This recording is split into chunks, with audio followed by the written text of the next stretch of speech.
നബി സല്ലല്ലാഹു അലൈഹി വസല്ലം തങ്ങളുടെ മദ്ഹ് പറയുന്ന സദസ്സ് എങ്ങനെ ഇരിക്കണം?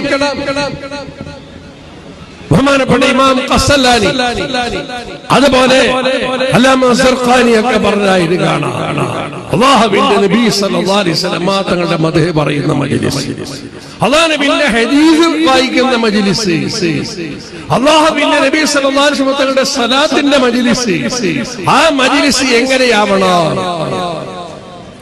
ഇമാം മാലിക് റളിയല്ലാഹു തആല അൻഹു അല്ലാഹുവിന്റെ നബിയുടെ ഹദീസ് പറയുന്ന ആ മജ്ലിസിനെ, ഹദീസ് വായിക്കുമ്പോൾ അല്ലാഹു നബിയുടെ നബിയിൽ സലാത്ത് ചൊല്ലുന്നു, ആ മജ്ലിസിനെ എങ്ങനെയാണ് ബഹുമാനിച്ചത്? ഹദീസ് പഠിക്കാൻ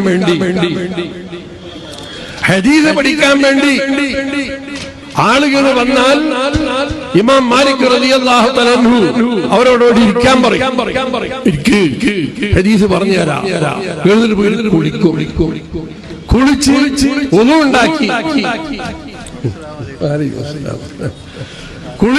ഉണ്ടാക്കി ഡ്രസ് ധരിച്ചു, നല്ല ശുദ്ധിയുള്ള ഡ്രസ്, തലയ്ക്ക് അതിന് വരെ തൈലശാല എല്ലാം ധരിച്ചുകൊണ്ട് മജ്‌ലിസിൽ പോയി ഒരു വയറുന്ന സ്ഥലത്ത് ഒരു തഖ്തിൽ ഇരിക്കും. ഇരുന്നിട്ടോ ആ സദസ്സ് തുടങ്ങി തീരുന്നത് വരെ മണമുള്ള വസ്തു ഊത് പുകപ്പിക്കൂ.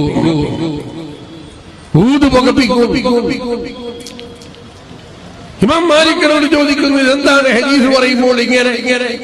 അപ്പോൾ ഇമാം മാലിക് പറയും, ഇത് സയ്യിദുനാ റസൂലുള്ളാഹി സ്വല്ലല്ലാഹു അലൈഹി വസല്ലം തങ്ങളുടെ വാക്കുകളാണ്. ഹദീസ് ആ നബിയുടെ മേലുള്ള സലാത്താണ് പറയുന്നത്. ഈ മജ്‌ലിസ് വളരെ ആദരിക്കപ്പെടേണ്ടതാണ്, ഇതിന് വലിയ ബഹുമാനമുണ്ട്. ഈ മജ്‌ലിസിൽ മണമുള്ള വസ്തു പുകപ്പിക്കണം, നല്ല ശുദ്ധിയോടുകൂടി ഇവിടെ വന്നിരിക്കണം. കുളിച്ച് ഒന്നുകൊടുത്തു ശുദ്ധിയായി.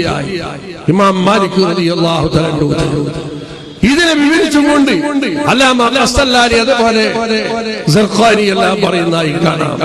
അല്ലാഹുവിന്റെ നബി സല്ലല്ലാഹു അലൈഹി വസല്ലം തങ്ങളുടെ മദ്ഹ് പറയുന്ന മജ്‌ലിസിൽ മറ്റൊരു വിഷയം അവിടെ ഉണ്ടാകരുത്.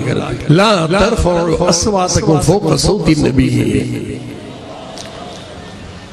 അല്ലാഹു ഖുർആനിൽ പറയുകയാണ്, അല്ലാഹുവിന്റെ നബിയുടെ ശബ്ദത്തേക്കാൾ നിങ്ങളുടെ ശബ്ദത്തെ വയർത്തരുത്. എന്താ ഇതിന്റെ അർത്ഥം?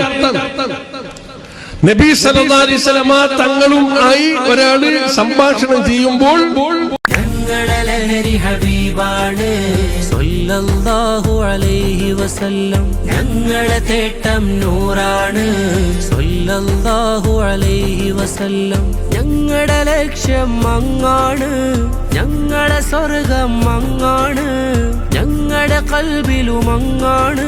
അങ്ങല്ലാതാരാണ് എന്റെ നബിയെ? അങ്ങാണങ്ങാണ്, അങ്ങാണങ്ങാണ്. സ്വല്ലല്ലാഹു അലൈഹി വസല്ലം, സ്വല്ലല്ലാഹു അലൈഹി വസല്ലം, സ്വല്ലല്ലാഹു അലൈഹി വസല്ലം, സ്വല്ലല്ലാഹു അലൈഹി വസല്ലം.